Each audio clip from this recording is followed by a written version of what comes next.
Bismillahirrahmanirrahim. Assalatu wassalam ala ashrafis salin wa ala alihi wa ashabi ajma'in. Amma ba'd. Assalamualaikum warahmatullahi wabarakatuh. Mga kapatid sa Islam, alhamdulillah, nandito naman po tayo para magbigay ng Islamikong pagpapayo patungkol ito sa lindol ay isa sa mga paalala ni Allah subhanahu wa ta'ala. Kaya po mga kapatid, pinapakita ng Allah subhanahu wa ta'ala na siya po ay may kakayahan, na siya po ay malakas. Kaya pinapakita ng Allah subhanahu wa ta'ala ang kanyang lakas. Katulad ng sinabi ng Allah subhanahu wa ta'ala, Inna Allah war-razzaqu dhul quwwatil matin. Sinabi ng Allah, katiyakan si Allah ang siyang tagapagbiyaya na may-ari ng matatag na lakas. Kaya ang matatag na lakas, mga kapatid, nakikita talaga natin lalo na kapag mayroong sakuna na lindol. Kaya mga pangyayari dito sa mundo ay isa sa mga pinapahintulutan niyan ng Allah subhanahu wa ta'ala. At isa sa mga dahilan po, mga kapatid, ito po ay panakot sa kanyang mga nilikha. Kasi ang Allah subhanahu wa ta'ala nagsabi, kapag sino man ang gumagawa sa inyo ng masasama o kaya mga paglabag, ay parurusahan ng Allah. Minsan, ang tao, lalo na mga umurol gaydiya po ito, mga hindi natin nakikita, pasok ito sa mga ligid. Hindi sila naniniwala. Gusto nila, maramdaman nila, maamoy nila, makita nila, mahawakan nila. Yun ang kanilang mga gustong ipatunay na sila ay nasa tama kahit nasa baluktot na yan na pananaw. Ngunit dahil doon, mga kapatid, ng Allah subhanahu wa ta'ala nagbigay talaga ng mga panakot niya. Lalo na ang tinatawag nating lindol. Kaya sinabi ng Allah subhanahu wa ta'ala sa Quran, sabi niya, at walang makapigil sa amin na magpapadala ng mga tanda maliban na pinabulaanan ito ng mga nauna.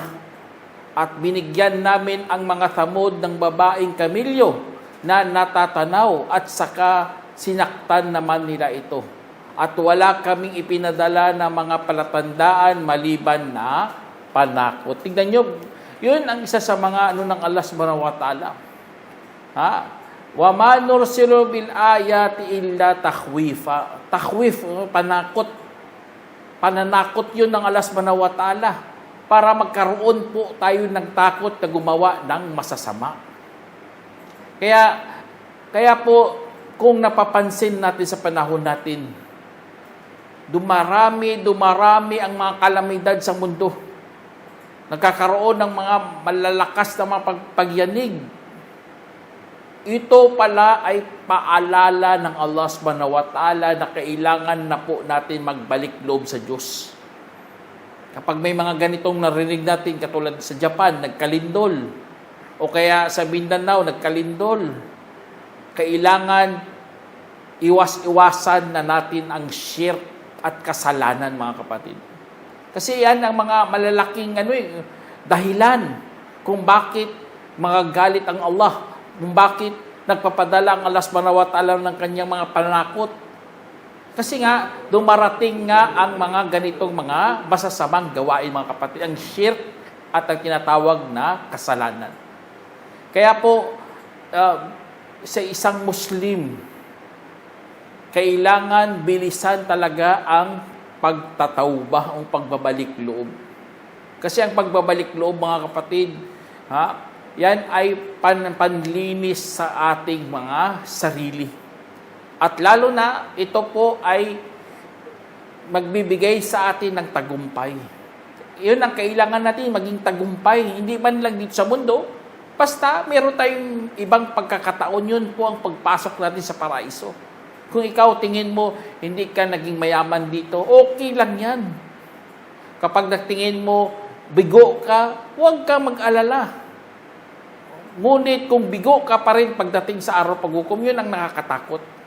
Kaya sinabi ng Allah subhanahu wa ta'ala sa Quran, sabi niya, وَتُوبُوا إِلَى اللَّهِ جَمِيعًا ayyuhal mu'minun la'allakum tuflihun. Magsibalik loob kayong lahat sa Allah. O mga mananampalataya, baka sakali kayo'y magtatagumpay. Allahu Akbar. Kaya sa pagbabalik loob natin kay Allah, yun dapat bilisan natin kapag nakakarinig tayo. Kasi nga pinaparamdam ng Allah subhanahu wa ta'ala sa atin ang ganitong mga pangyayari, lalo na ang lindol na ito. Kaya bilang mga Muslim, lalo na may taglay tayong talino, may taglay tayong patnubay, kailangan gumalaw ka kaagad, mga kapatid. Ang ating paggalaw, meron nga ditong nabanggit, kahit hadith daif to, mga kapatid. Ang daif, sinabi dito na inulat ni Shaddad bin Aus radiyallahu anhu, na sinabi ng Propeta salam, ang matatalino ay ang sinumang nagsasaalang-alang sa kanyang sarili at gumagawa para kung ano ang matapos ng kamatayan, at ang mahihina ay ang sinumang sinunod ang kanyang pagnanasa at humangad lamang hinggil kay Allah. Isinalaysay ni Tirmidhi at ginawang daif ni Albani. Kaya itong hadith na ito, kahit daif po ito, mga kapatid, pero ang kahulugan ay tumpak. Kahulugan niya kasi kailangan, bago ka kukunin ng Allah subhanahu wa ta'ala, bago hugutin na iyong hininga, kailangan gumalaw ka. Kailangan nakagawa ka ng mga mabuting gawa, lalo ng pagbabalik loob mo kay Allah subhanahu wa ta'ala. Kaya sa pagbabalik loob ay isa sa mga pinakamagandang gawain yan. Kaya ang mga panakot ng Allah, lalo ng lindol na ito, nagpapakita rin na merong lindol kung saan magiging tanda ng huling araw. Tingnan nyo, merong hadith, mga kapatid, na pinaka panakot ng Allah subhanahu wa ta'ala, bago darating ang mga araw ng paghukom, merong darating. Ito po ay sinasabi nating kapag dumarating, ay sunod-sunod na yan sila. Katulad ng inulat ni Hudayfa bin Asid al-Ghafari radiyallahu anhu, na tumingin ang propeta sallallahu alaihi wasallam habang nagpapaalalahanan kami sa bawat isa, at kanyang sinabi, ano ang inyong pinaalalahanan? Kanyang sinabi, inaalala namin ang oras. Kanyang sinabi, tunay na hindi ito kailanman mangyari hanggat makikita ninyo bago ito ang 10 palatandaan. Tingnan niyo, may 10 palatandaan na darating. Ano to? Sa binanggit ang usok, si Dajjal, ang halimaw, pagsikat ng araw sa kanluran, pagbaba ni Jesus na anak ni Maryam, paglabasan nila Ya'juj Ma'juj, at 3 pagguho ng lupa sa silangan at kanluran at sa peninsula ng Arabia. At ang panguhuli nito ay ang apoy na lalabas mula sa Yemen upang tatabuyin ang mga tao patungo sa lugar ng kanilang pagtitipunan. Isinalaysay ni Muslim. Kaya sa hadith na ito, nabanggit ang pagguho ng lupa. Ito nakikita natin, nakakatakot nga eh.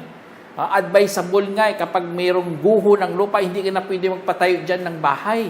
Kasi nga, ng lupa, na-distract na, nasira na sa baba. Kaya sa pagguho ng lupa na ito, pagguho sa silangan, sa kanluran, at sa Arabia, sa peninsula Arabs, ay yan ang isa sa mga pinakamatitinding palatandaan na parating na po ang huling araw. Kaya kung nakikita ka ng lindol, mga kapatid, tapos may mga ganyan, mga bakas ng lindol, nagguho ang lupa, tingnan nyo ang iba. Maalala natin ang sinabi ng Allah. Sabi niya, idha zuzilatil ardu zilzalaha. Kapag yumanig ang kalupaan ng paglindol nito, sinabi, tingnan nyo, ang Allah subhanahu wa ta'ala, pinapaalalahanan tayo. Kaya merong sura zilzila. Kabanata ng lindol. Para lagi nating maisip, lagi nating maalala ang ganitong mga pangyayari na kailangan gumalaw ka na po at iwasan mo na mga syirkiyat. Kaya, merong nabanggit nga dito, kasunod dito sa sinabi nila, wa akhrajatil ardu athqalaha, at iluwal ng lupa ang mga pabigat nito. Sabi sa tafsir mga kapatid, ang mga pabigat doon, mga bangkay. Iluluwal yun ng lupa. Pero kung sa scientific view, ito ay tugma rin kasi ang lupa kapag iniluwal niya ang kanyang mga pabigat, ibig sabihin, mawawalan po ng balanse ang kalupaan. Subhanallah, nakakatakot din. Kahit ano pa yung nilalaman doon, mga pabigat doon, parang angkor sa ng isang barko. Kapag wala siyang, kung hindi niya binaba ang kanyang angkor, hindi siya mananatili doon sa karagatan. Kaya gano'n na gano'n din mga kapatid ang kalupaan. Kasi binigyan ng balanse ang lupa. Kaya kahit tsurya po ito ng mga dalubhasa sa mundo mga kapatid, nakakatakot din isipin kasi nga palalabasin ng mundo ang kanyang nilalaman. Kaya nakikita natin mga bulkan, magsisabog, tapos nagkakaroon ng pagyanig sa kalupaan. Makikita mo mga buhangin, ang mga nagsiliparan na mga lupa. Kaya nakakatakot ang isang init na nilalabas ng bulkan. Kaya makikita mo talagang bakas ng takot ng mga tao. Lalo na kapag sa araw ng paghukom na. Sabi ng Allah, ya ayuhan nasu taqu rabbakum inna zalzalatas saati syai'un azim. Sinabi ng Allah, o sangkatauhan, katakutan ninyo ang inyong Panginoon. Katotohanan ang lindol ng oras ay bagay na napakatindi. Bagay na napakatindi. Kasi nga, oras yun, mga kapatid. Oras, ibig sabihin ng araw ng pagbukom na magkakaroon ng pagyanig. Kaya kita nyo sa balita, niyanig doon sa lugar na yun. Sila lumabas sa sila ang mga tao sa kanilang sariling pamamahay dahil sa sindak. Meron pa nga sa video na punan niya, ang nanay niya, iniwan niya, subhanallah. Ang nanay hindi makatayo, doon lang nakaupo. Naiwanan ng anak. Kasi nga, iniisip na lang ang sarili mong kapakanan. Kaya dahil doon, subhanallah, paano na kung araw ng paghukom na? Iisipin mo, mawawala ka sa ulirat. Hindi ka na makapag-isip ng matino dyan. Nagkakaroon ka na ng sobrang pagkalito at kaba. Kasi nga, dumating ang oras na hindi mo lubos maisip. Kaya, lahat po ito mga kapatid, malilingat ang tao talaga sa sobrang kalituhan, sa sobrang pagyanig.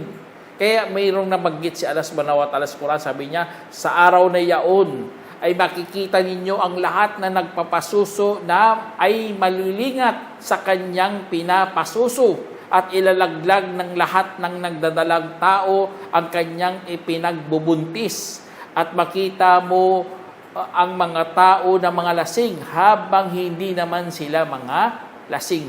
Ngunit ang kaparusahan ni Allah ay napakatindi. Subhanallah, napakatindi mga kapatid. Ang parusa ng Allah subhanahu wa ta'ala. Kasi nga, tingnan nyo, ang nagpapasuso, malilingat sa kanyang pinapasuso, wala, talaga. Alam naman natin, ang pagmamahal ng magulang, lalo ng ina, ay sobrang lubos sa kanyang mga pinapasuso. Ngunit sa araw na yaon, iiwanan niya, malilingat niya. Pati na ang nagdadalang tao. Ang kanyang pinagbubuntis, mahuhulog yun sa sobrang kaba. Kaya ang lindol mga kapatid, kailangan sa time na yun, kailangan humingi ka talaga ng tulong kay Allah.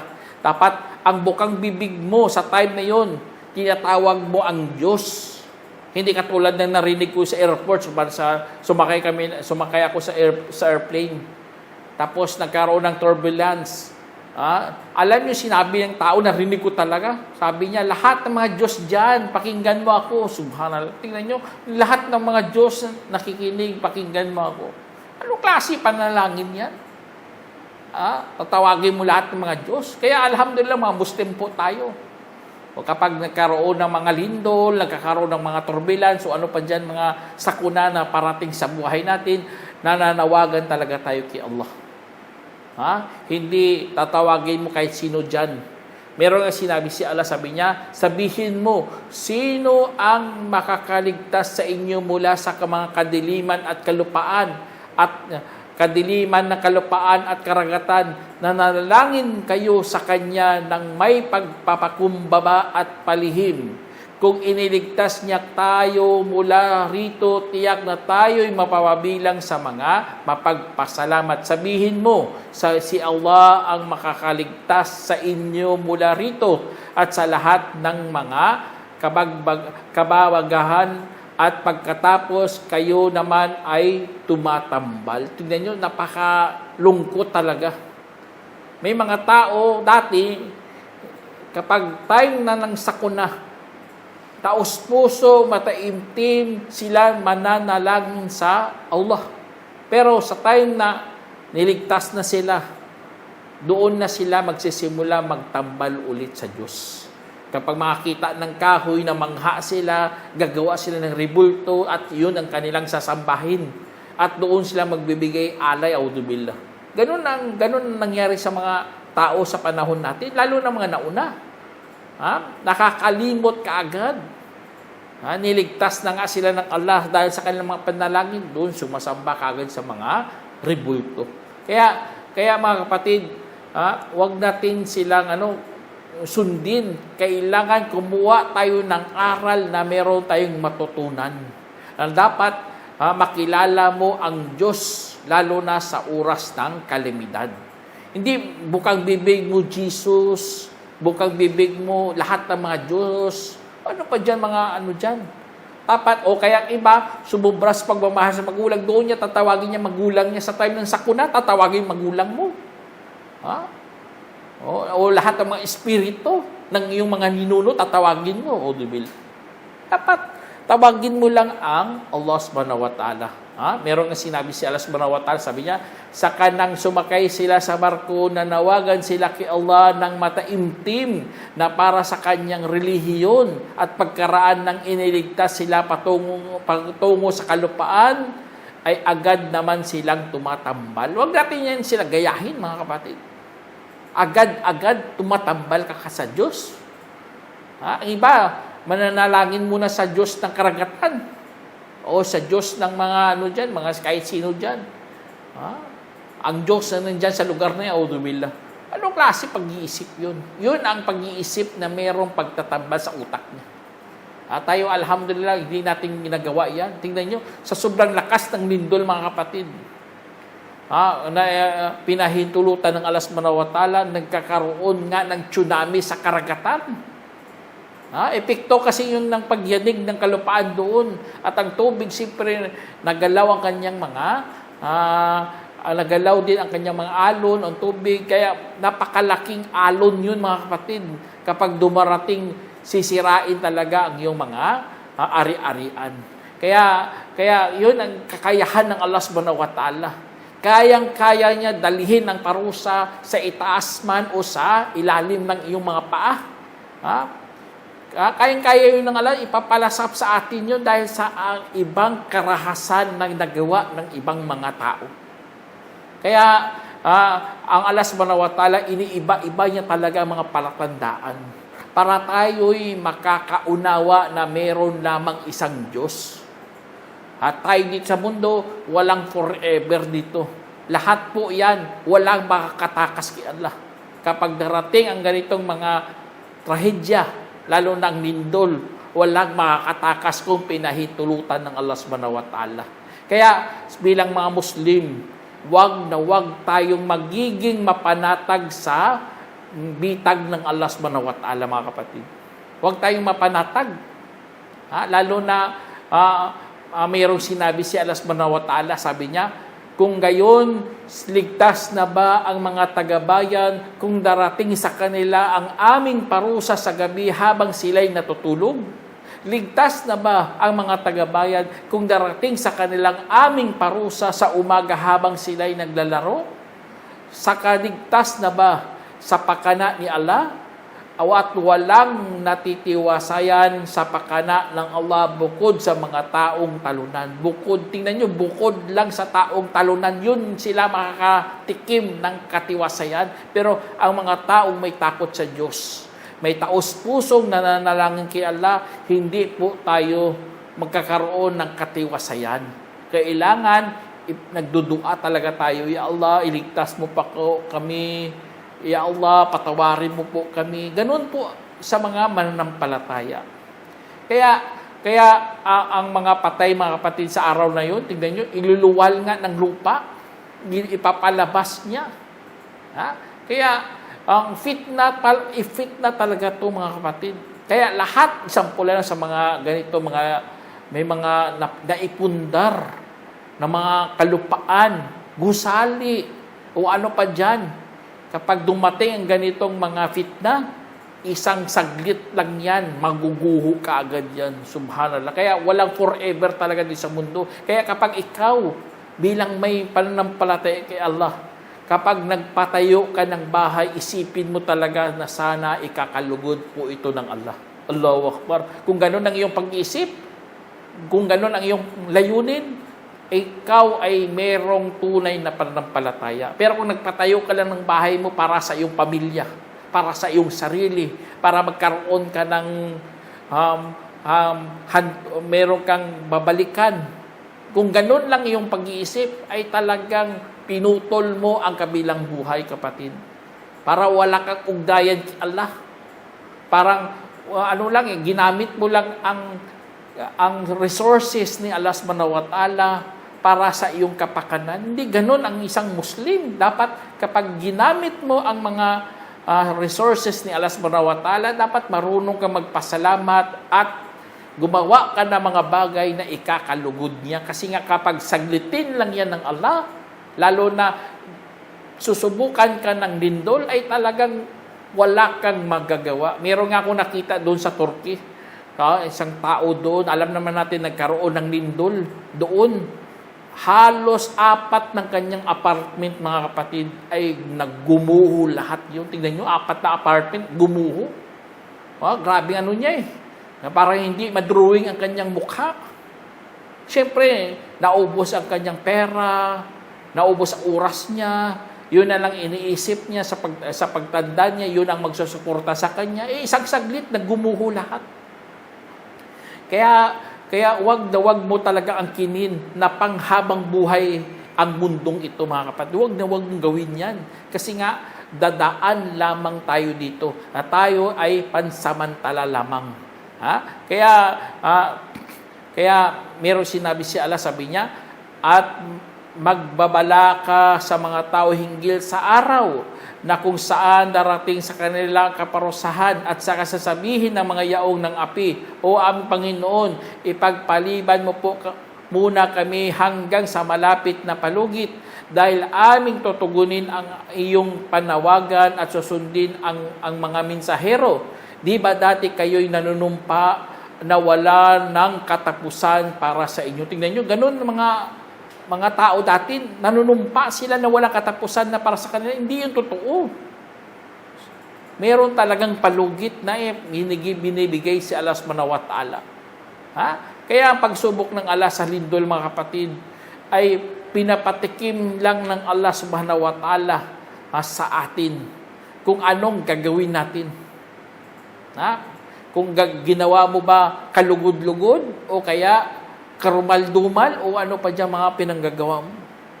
Kaya kapag isang Muslim, kapag nakakaranas ng ganitong mga pagsubok, lalo ng lindol, at namatayan pa siya ng mahal sa buhay, mas na magsalita ka na lang ng mabuti. Katulad ng, Inna lillah wa inna ilayhi raji'un. Katiyakan tayo ay pag-aari ni Allah at sa Kanya rin tayo manunumbalik. Yun ang magagandang pananalita, yun mga kapatid.